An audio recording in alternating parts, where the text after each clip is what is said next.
Alhamdulillah, wassalatu wassalamu ala rasulillah. La louange revient au droit à Allah, qu'Allah couvre d'éloges son messager et le salut. Bienvenue à tous. Avant de commencer, donc, je voulais rappeler que les deux derniers cours n'ont pas pu être mis à disposition parce que l'enregistrement qui est proposé par Mixlr, l'application qui nous permet d'être en direct, en live, n'a pas fonctionné les deux dernières fois. Mais il y a un frère qu'Allah le récompense qui a pu enregistrer le dernier cours, qui sera mis à disposition, Inch'Allah. Le dernier cours donc sur Al-Fatiha, comment la réciter et bien la comprendre.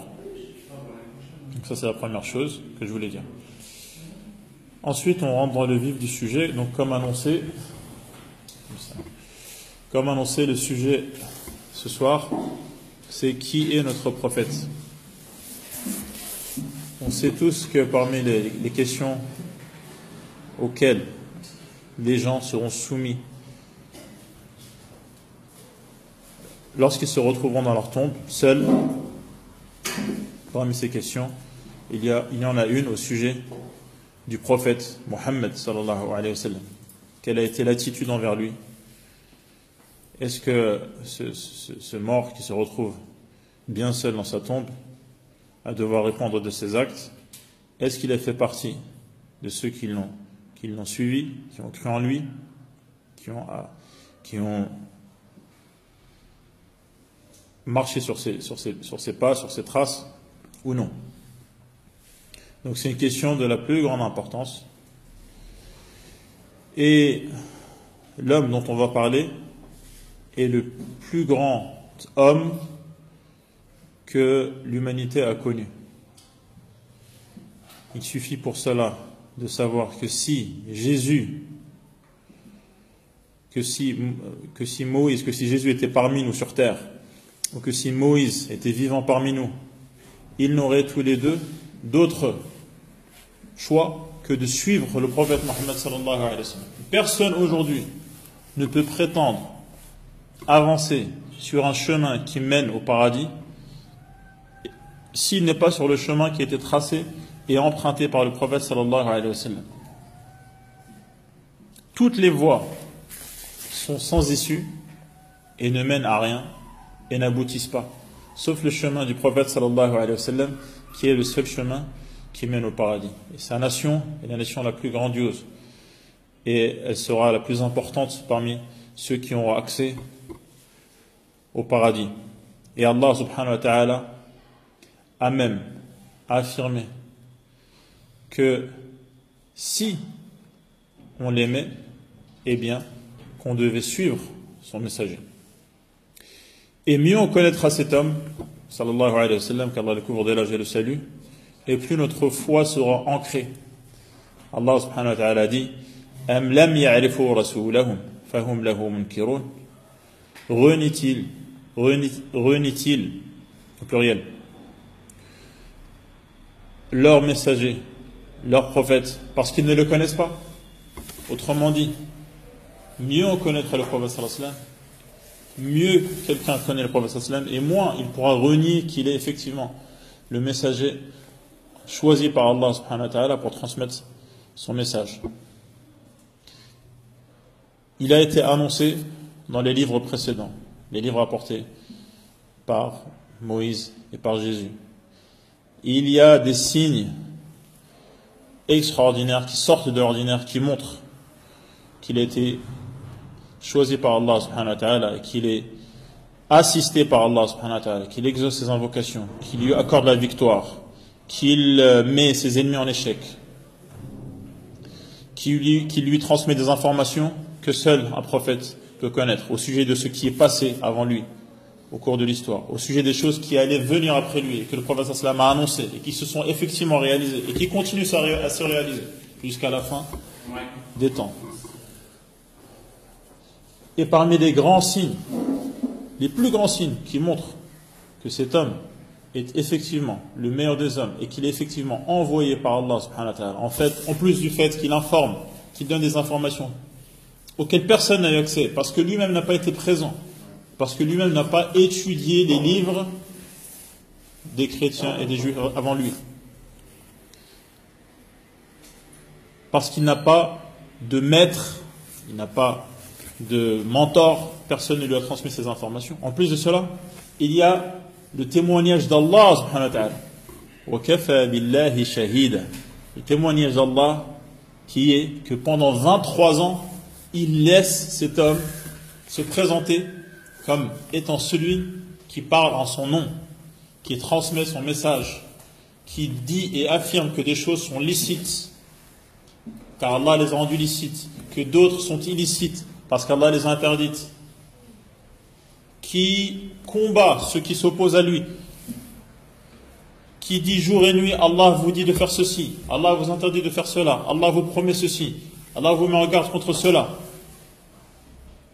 et qui affirme qu'il a été envoyé par Allah subhanahu wa ta'ala, et Allah le laisse faire. Ce qui est un témoignage et une attestation de la part d'Allah que il est vraiment l'homme qui parle au nom d'Allah subhanahu wa ta'ala et qui transmet le message d'Allah subhanahu wa ta'ala. Et qu'il a été choisi par lui pour appeler à lui. Et que ça ne peut pas être un imposteur, car Allah subhanahu wa ta'ala, parmi ses habitudes, comme on voit au fil de l'histoire, c'est qu'il ne laisse pas les imposteurs parler en son nom sans les dévoiler, sans les démasquer, sans exposer au grand jour que ce sont des charlatans. Alors que là, on voit qu'au fil des 23 ans du message du prophète sallallahu alayhi wa sallam, Allah ne cesse de lui accorder la victoire sur ses ennemis, d'agrandir le cercle de ses disciples, de l'appuyer, de confirmer ce qu'il dit en lui permettant de réaliser des miracles.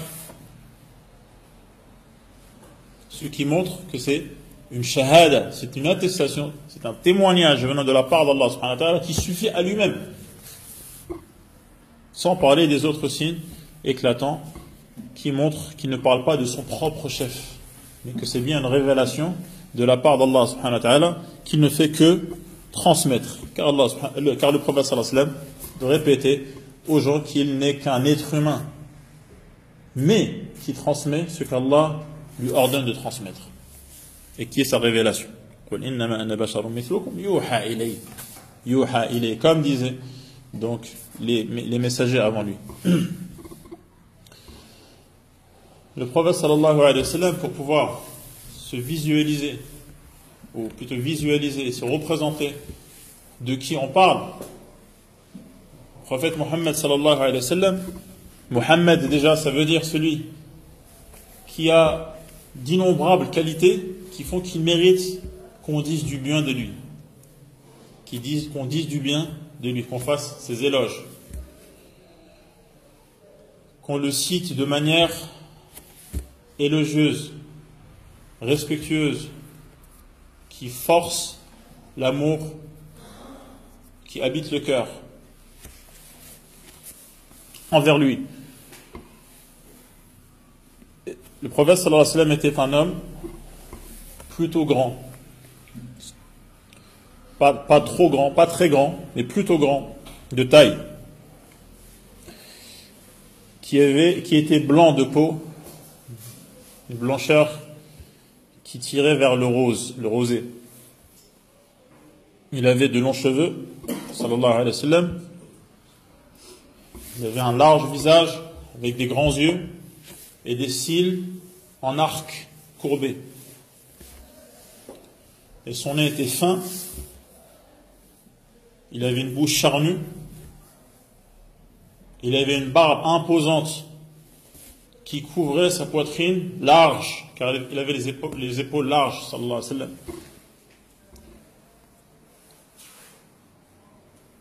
Et son corps était un corps puissant, avec une ossature imposante et solide.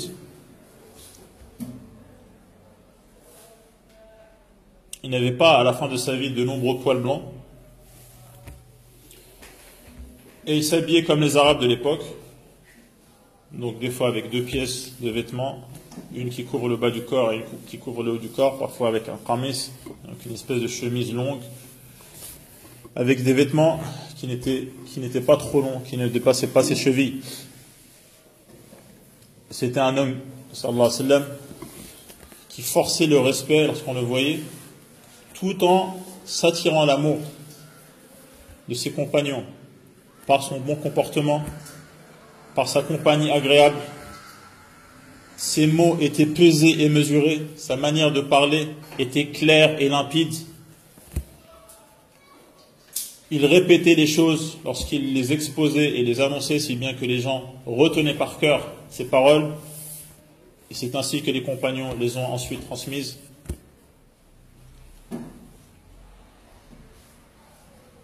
Il marchait d'un pas vif et rapide. Sallallahu alayhi wa sallam. C'était l'homme le plus courageux. C'était l'homme le plus généreux.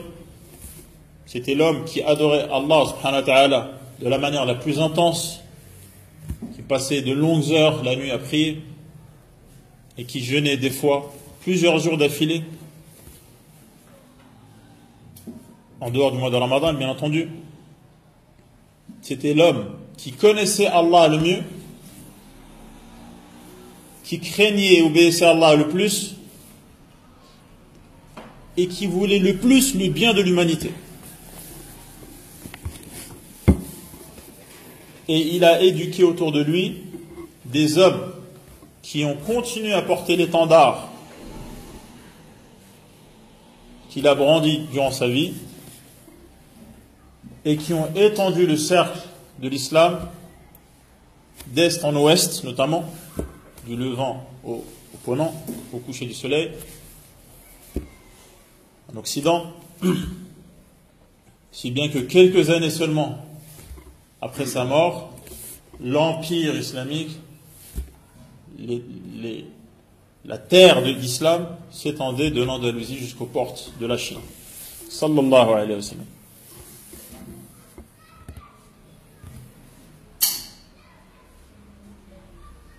Ses récits, ses paroles, sa biographie, tout cela est consigné noir sur blanc. Il n'y a pas un homme qu'on connaît mieux dans tous les aspects de la vie, dans toutes les situations. Il n'y a pas un homme qu'on connaît mieux chez lui comme en public que le prophète sallallahu alayhi wa sallam. Et parmi les causes qui permettent à la fois de s'intensifier, de s'ancrer et de prendre de l'envergure, il y a la connaissance de sa biographie, de sa vie, sallallahu alayhi wa sallam, de ses manières, de son caractère, qui a été résumé par Aïcha, une de ses épouses, radiyallahu anha, qu'Allah l'agrée, ainsi que son père et tous les compagnons.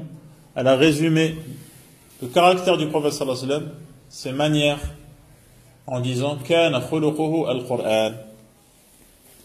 Son caractère, sa manière d'être, c'était le Coran. Autrement dit, tout ce que tu trouves dans le Coran comme choses qui sont bonnes à faire, le prophète sallallahu alayhi wa sallam les faisait. Comme choses à éviter, le prophète sallallahu alayhi wa sallam les évitait. Sallallahu alayhi wa sallam. C'est le guide suprême de tous les autres messagers. Comme il fut leur imam lors du voyage nocturne. Le jour du jugement, aucun prophète ni messager n'osera intervenir auprès d'Allah subhanahu wa ta'ala pour que le jugement seulement commence. Sauf le prophète Muhammad sallallahu alayhi wa sallam qui aura ce privilège, pour lequel toute l'humanité lui sera redevable et reconnaissante. Sallallahu alayhi wa sallam. Il n'y a pas aujourd'hui un statut plus élevé et plus honorable, honorifique que de faire partie de sa communauté. Le simple fait de dire sallallahu alayhi wa sallam, c'est-à-dire qu'Allah le couvre d'éloges de tout ce qu'on peut dire de bien et le salue, notamment auprès des anges, le simple fait de dire cela est une adoration pour laquelle Allah aime celui qui la prononce. Et il le récompense en faisant cela en sa faveur, en la faveur de celui qui a invoqué pour le prophète sallallahu alayhi wa sallam, 10 fois, à chaque fois qu'il le fera pour le prophète sallallahu alayhi wa sallam. Et sa biographie continue d'être présente parmi nous, car sa sunna, c'est-à-dire sa manière d'être, la manière de pratiquer la religion qui est la sienne, continue à être présente et continuera à être présente jusqu'à la fin des temps. Comme le prophète sallallahu alayhi wa sallam a annoncé, et quelle belle nouvelle, et quelle bonne nouvelle.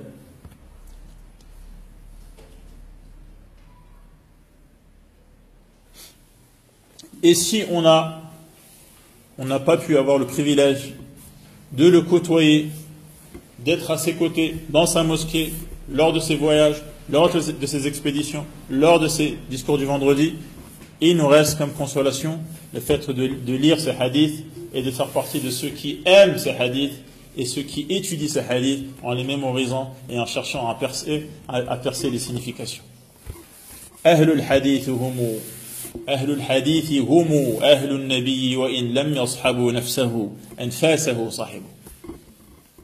Les gens du hadith, ceux qui s'occupent du hadith du prophète sallallahu alayhi wa sallam, ce sont les proches, les privilégiés, le cercle restreint du prophète sallallahu alayhi wa sallam, car même s'ils ne l'ont pas accompagné en personne, ils accompagnent ses faits et gestes en lisant, étudiant, mémorisant, enseignant ces hadiths.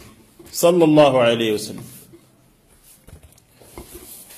Le prophète sallallahu alayhi wa sallam, donc maintenant on va rentrer d'une manière un peu plus chronologique sur un résumé bref de sa vie pour avoir une vision globale de la direction qu'a pris les différentes étapes de sa vie, compris donc la direction qui a été prise par les différentes étapes qui ont constitué sa biographie. Sallallahu alayhi wa sallam.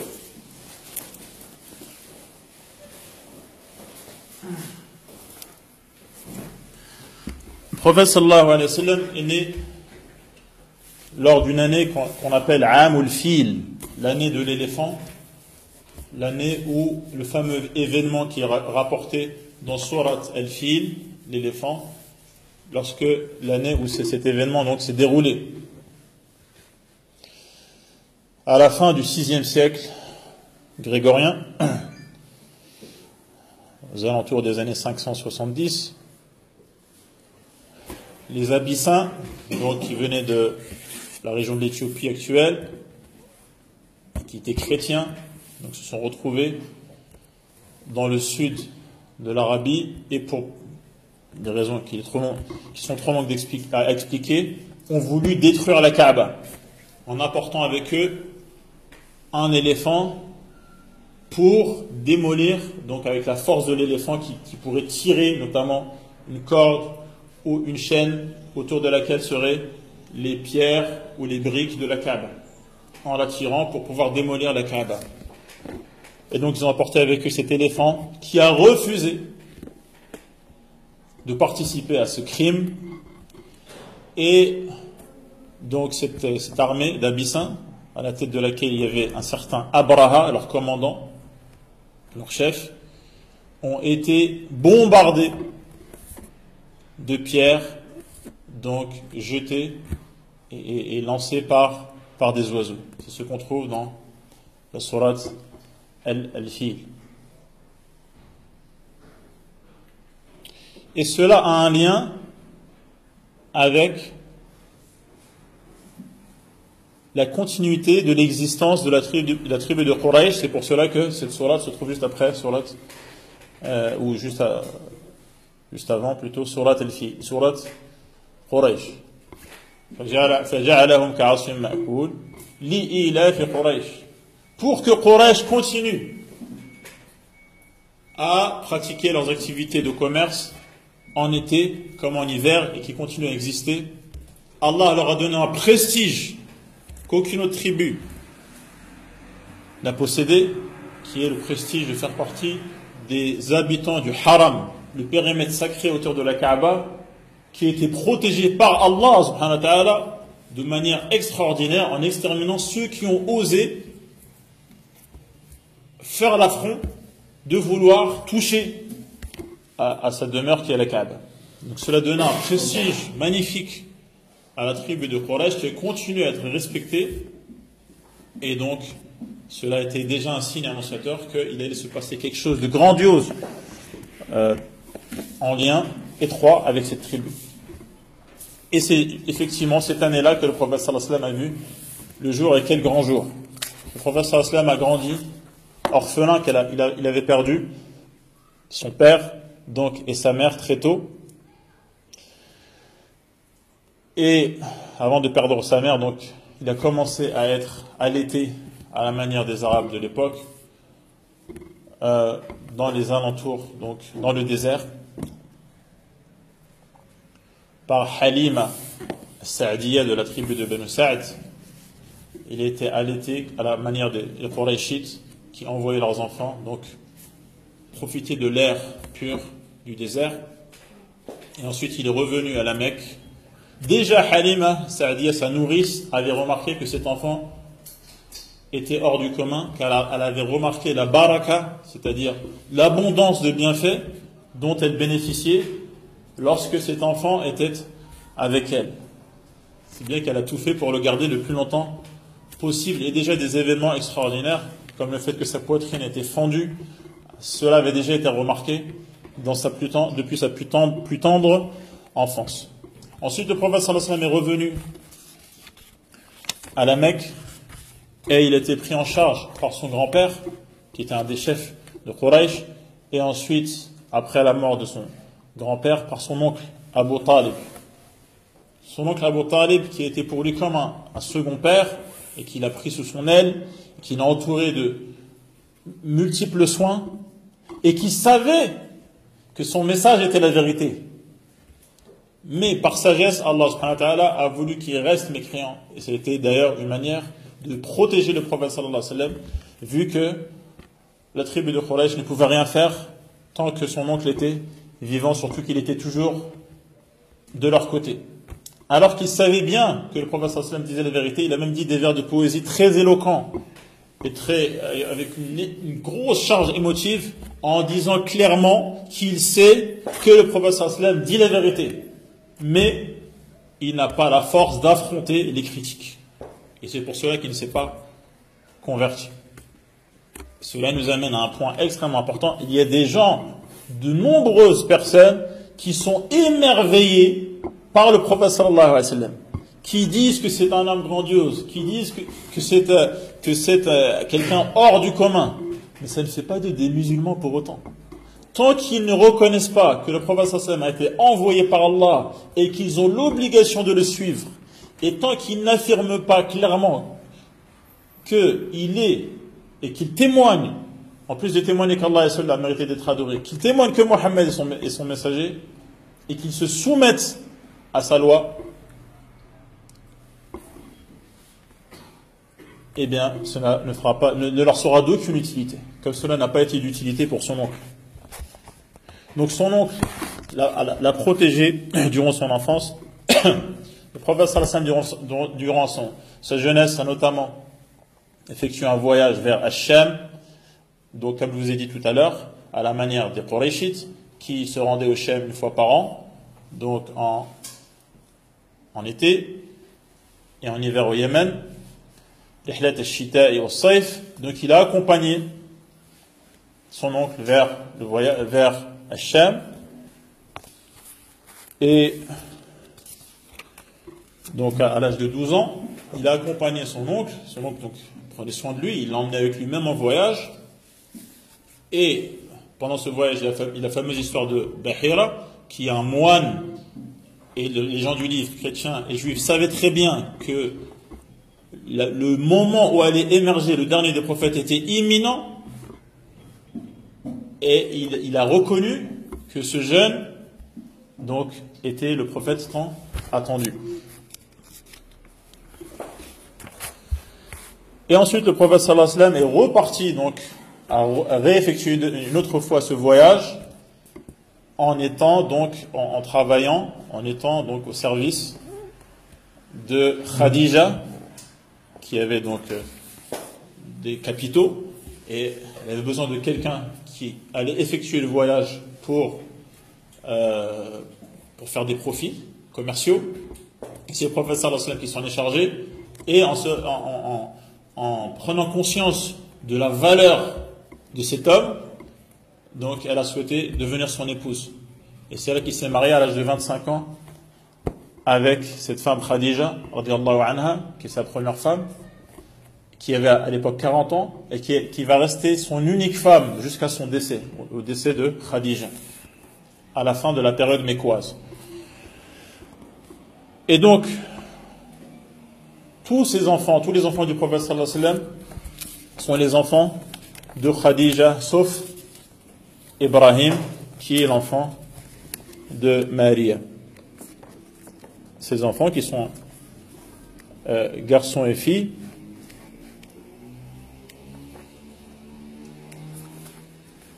Donc, parmi les garçons, il y a bien sûr Al-Qasim, car vous savez que la kunya du prophète sallallahu alayhi wa sallam, c'est Abu Al-Qasim, et également Abdullah, et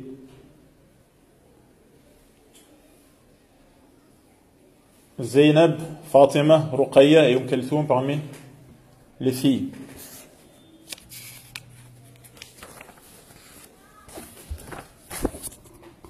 Et Khadija va avoir un rôle central dans la vie du prophète sallallahu alayhi wa sallam au début, car à l'âge de 40 ans, donc entre-temps le prophète sallallahu alayhi wa sallam a participé à des grands événements dans l'histoire des Qurayshites, et ensuite à l'âge de 40 ans, alors que le prophète sallallahu alayhi wa sallam avait l'habitude de s'écarter du polythéisme de sa tribu, donc qui adorait des statues, et il se retirait dans une grotte qu'on appelle la grotte de Hira, dans une des montagnes. Vous savez que la Kaaba est entourée de montagnes. Dans une de ces montagnes, à partir de laquelle on pouvait voir la Kaaba, le prophète sallallahu alayhi wa sallam s'isolait tous les mois de Ramadan. Et à l'âge de 40 ans, Allah subhanahu wa ta'ala a voulu qu'il devienne prophète et il lui a envoyé Jibril pour lui transmettre les premiers versets du Coran. Iqra bismi rabbika alladhi khalaq, khalaqa al-insana min 'alaq, iqra wa rabbuka al-akram.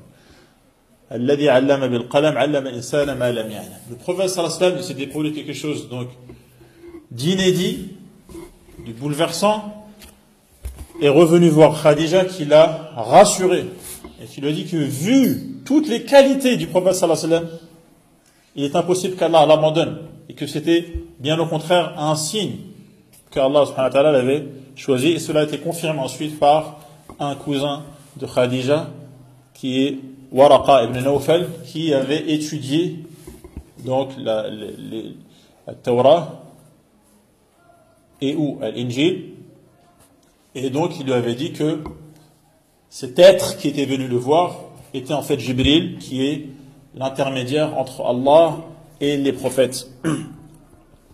Et là le prophète sallallahu alayhi wa sallam donc était devenu Nabi, était devenu un prophète à qui Allah subhanahu wa ta'ala transmet la révélation. Et ensuite le prophète sallallahu alayhi wa sallam, sous l'ordre d'Allah subhanahu wa ta'ala, a commencé à appeler les gens au tawhid, au fait qu'ils ne devaient adorer qu'un seul qui est Allah subhanahu wa ta'ala, et il a commencé par son entourage, et les gens ont commencé les uns après les autres en nombre réduit à se convertir, notamment Abu Bakr as-Siddiq, qui était la cause de la conversion d'autres hommes, et Ali ibn Abi Talib également, et l'entourage du prophète sallallahu alayhi wa sallam. Et cela était donc plutôt secret. Et lorsque le prophète sallallahu alayhi wa sallam a commencé à afficher au grand jour sa religion, qui remettait complètement en question tout le système qurayshite basé sur le polythéisme notamment, cela a attiré donc les ennuis et la haine des polythéistes contre le prophète sallallahu alayhi wa sallam. Ils ont dû supporter le boycott. Donc le prophète sallallahu alayhi wa sallam et son clan ont été mis à l'extérieur de la Mecque, dans un terrain à l'air libre, et ils ont été boycottés. Ils ont subi cela, ils ont subi la torture, ils ont subi les pressions, au point où cela était devenu insupportable, et il y a eu une première vague de hijra, c'est-à-dire d'émigration, d'abord vers l'Abyssinie, où ils ont été accueillis par le roi d'Abyssinie qui était chrétien à l'époque. Et ensuite, il y a eu une deuxième vague. Tout cela, donc, c'est ce qu'on appelle la période mécoise.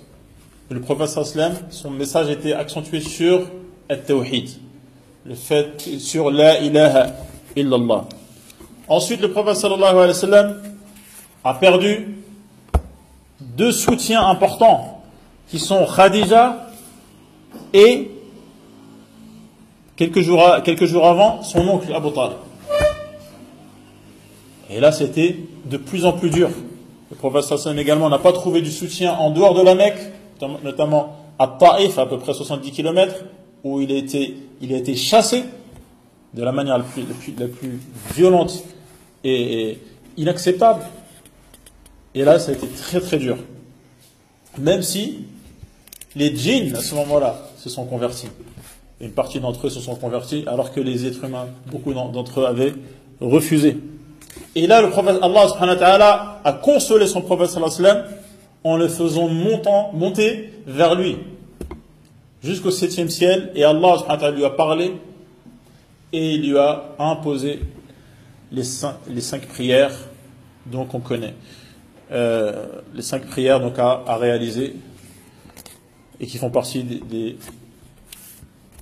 des piliers de l'islam, des fondements de l'islam.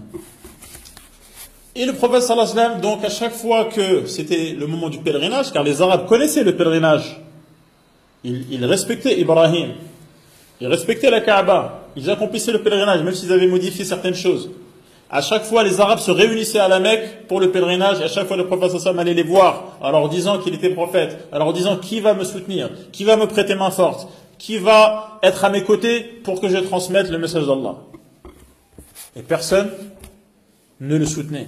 Et le prophète sallallahu alayhi wa sallam, sans cesse et sans relâche, continuait, jusqu'à ce que les Médinois qui étaient venus à la Mecque, une partie des Médinois se sont convertis à la fin de la période mécoise, à peu près environ 9-10 ans après que le prophète soit devenu prophète sallallahu alayhi wa sallam. Et là, une partie à Al-Aqaba, donc pas loin de Mina, à l'extrémité de Mina plutôt, ils ont prêté allégeance au prophète sallallahu alayhi wa sallam, ils se sont engagés à le soutenir. Une première année et l'année d'après également. Deuxième pacte où ils étaient plus nombreux. Ils étaient prêts à le soutenir et à l'accueillir à la Mecque, à Médine, et à l'accueillir à Médine, et à le défendre comme ils défendent leur propre famille. Et là, donc les musulmans, par vagues, ont commencé à quitter la Mecque, où c'était devenu insoutenable et insupportable. Ils ont commencé par vagues à rejoindre Médine, petit à petit, jusqu'à ce que le prophète sallallahu alayhi wa sallam lui-même, accompagné de Abu Bakr as-Siddiq, lui-même quitte la Mecque et réussit à rejoindre Médine, où il a trouvé main forte, il a trouvé des hommes dévoués, il a trouvé des hommes prêts à sacrifier leur richesse, leur vie pour le message du prophète sallallahu alayhi wa sallam. Et là va commencer une nouvelle tournure, un tournant dans l'histoire de l'islam, où le prophète sallallahu alayhi wa sallam avait un état, le prophète sallallahu alayhi wa sallam avait des gens autour de lui, le prophète sallallahu alayhi wa sallam montait en puissance, et où il pouvait pratiquer ouvertement et librement la religion d'Allah subhanahu wa ta'ala, même si à Médine il y avait notamment 3 tribus juives et des gens qui ne s'étaient pas encore convertis au début. Mais à partir de l'an 2 de l'Hégire, maintenant on commence à compter en hégirien, en l'an 2 de l'Hégire, il s'est passé quelque chose, un tournant, un point de non-retour, qui est la victoire du prophète sallallahu alayhi wa sallam et d'une poignée de compagnons, 300 et quelques, autour de 315 compagnons, contre 1000 combattants de Quraysh qui se sont rencontrés à un endroit qui s'appelle Badr, et il y a eu une bataille décisive, la bataille de Badr, qu'Allah appelle Yawm al-Furqan, le jour de la séparation. Les choses se sont éclaircies. Et là, une grande partie des grands chefs de la Mecque ont trouvé la mort. Et cela a été un coup terrible et fracassant sur le dos des polythéistes de Quraysh. Et là, la donne a tourné, la donne a changé. Et les gens se sont rendus compte que le prophète sallam commençait à prendre de l'ampleur, à gagner en puissance, et il a commencé à être craint et redouté. Si bien que les gens à Médine, ceux qui n'étaient pas d'accord avec lui, eh bien beaucoup d'entre eux se sont maintenant convertis de force, c'est-à-dire de force, ils n'ont pas été contraints d'être convertis, mais ils ont fait semblant de se convertir sous la pression. Sous la pression, quand ils se sont rendus compte que l'islam était devenu une religion forte. Et c'est là que al-nifaq, l'hypocrisie, a vu le jour. Il n'y avait pas d'hypocrite avant Badr. Après Badr, les hypocrites ont vu le jour. Une catégorie dans la société qui fait semblant d'être musulman, mais qui essaie de semer les troubles et de déstabiliser la situation. En apparence, ils sont avec les musulmans, en réalité, ils sont avec les polythéistes. Ensuite, l'année suivante, l'année de Uhud, les polythéistes ont voulu prendre leur revanche. Ils sont venus, cette fois-ci, avec 3000 hommes. Alors que le prophète sallam, à la fin, s'est retrouvé avec 700 hommes seulement. À Uhud, donc la montagne qui est à proximité de Médine. Et il y a eu également une bataille féroce qui s'est terminée avec un statu quo à égalité, on peut dire. Il n'y avait pas vraiment de gagnants ni de perdants, mais le prophète sallam a été blessé pendant cette bataille. De nombreux compagnons se sont sacrifiés pour protéger le prophète sallallahu alayhi wa sallam. Le prophète a eu une dent fendue, fêlée. Il y a eu une partie de son casque qui lui rentrait dans le crâne et le sang a coulé sur son visage sallallahu alayhi wa sallam. Et donc là, la guerre était déclarée entre l'islam et ses ennemis et les batailles se sont enchaînées. Mais plus le temps avançait et plus le prophète sallallahu alayhi wa sallam avait d'adeptes, et plus il prenait le dessus sur ses ennemis. Il y a eu par exemple en l'an 5 la bataille de Khandaq, où il y a eu une coalition, un accord entre les différents types d'ennemis de l'islam, de l'intérieur, notamment les tribus juives, de l'extérieur, Quraysh et d'autres tribus. Ils se sont mis d'accord, ils ont voulu prendre en tenaille le prophète sallallahu alayhi wa sallam et en finir une fois pour toutes.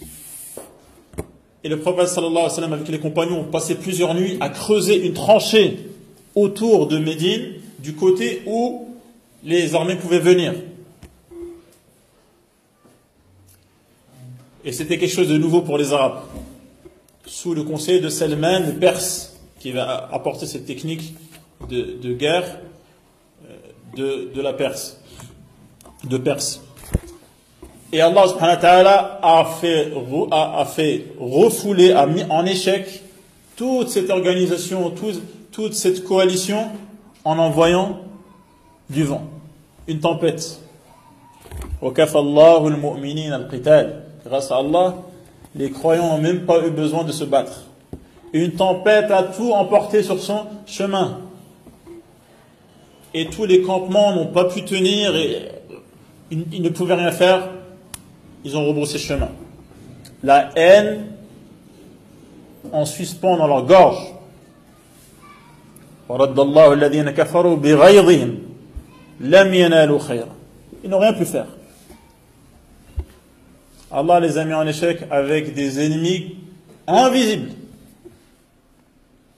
Avec des armées, invisibles. Une tempête. Et à partir de là, les polythéistes n'ont plus réussi à faire grand chose. Il y a eu en l'an 6 également un événement important qui est Al-Hudaybiyah. Le prophète sallallahu alayhi wa sallam, en compagnie d'à peu près 1400 compagnons, sahabis, se sont rendus pour les rites du pèlerinage. Quraysh n'a pas accepté que le prophète sallallahu alayhi wa sallam, leur ennemi juré, et ses compagnons viennent accomplir le tawaf tranquillement. Cela était pour eux inadmissible.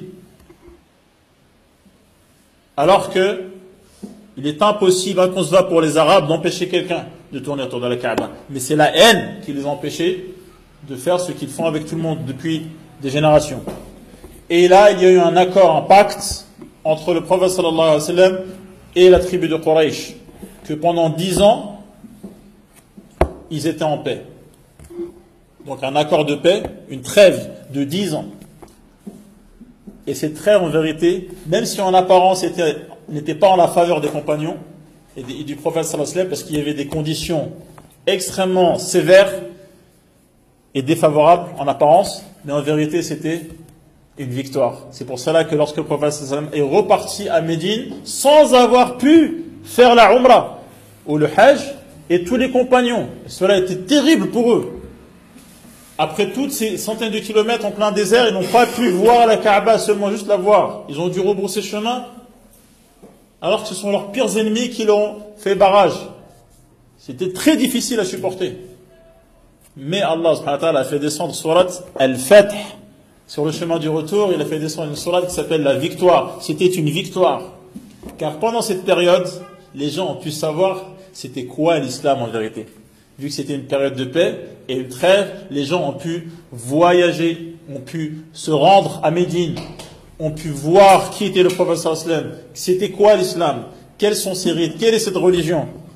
Et là, les gens ont commencé à adhérer à l'islam sans guerre, sans armes, sans épée, ni lance, ni bouclier. Donc c'était en vérité un fait. Et même certains savants disent dans surat Al-Nasr, إِذَا جَاءَ نَصْرُ اللَّهِ وَالْفَتْحِ, il s'agit du fath de l'Hudaybiyah en an 6 et non pas de la Mecque.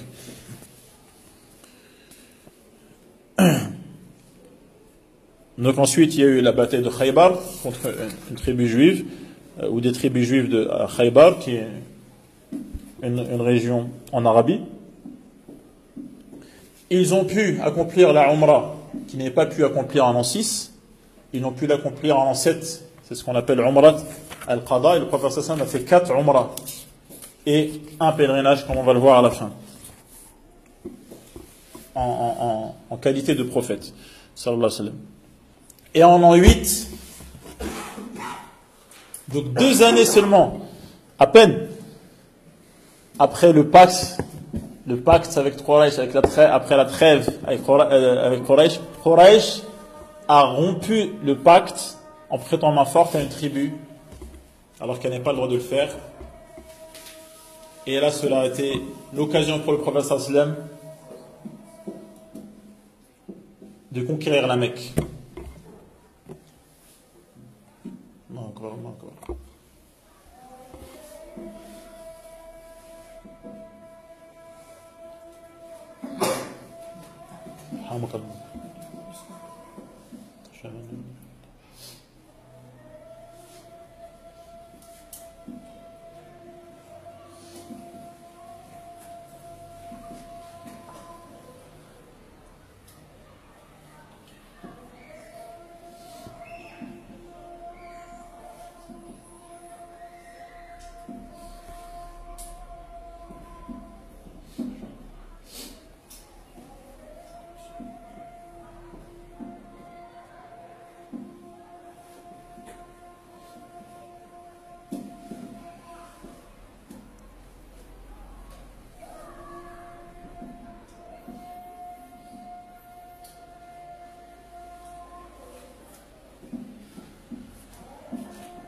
En l'an 8, le prophète sallallahu alayhi wa sallam, après donc une trahison de la tribu de Quraysh, a lancé ses armées vers la Mecque et est revenu conquérant et vainqueur.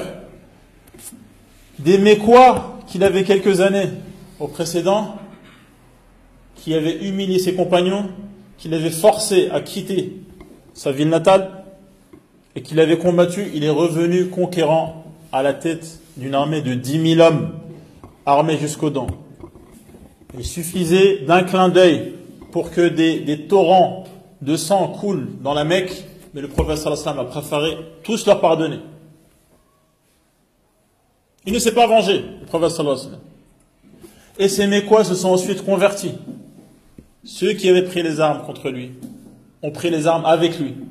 Ensuite, ils se sont convertis et sont devenus des compagnons. Et ont diffusé l'islam après lui. Sallallahu alayhi wa sallam. Et ensuite, il y a eu, juste après, la conquête de la Mecque, la bataille de Hunayn, qui est citée dans le Coran. Et ensuite, en l'an 9, la bataille de Tabouk, qui est racontée en détail dans Surat At-Tawbah, où les hypocrites ont été démasqués. Et où il y a la fameuse histoire des 3 compagnons qui sont restés en retrait à Médine et qui ont bénéficié ensuite de la tawbah, le repentir d'Allah. Et en l'an 10, il y a eu le grand pèlerinage, le pèlerinage de l'adieu, où il y avait le prophète sallallahu alayhi wa sallam et 100 000 compagnons qui étaient tous venus des 4 coins de l'Arabie pour accomplir le pèlerinage avec le prophète sallallahu alayhi wa sallam.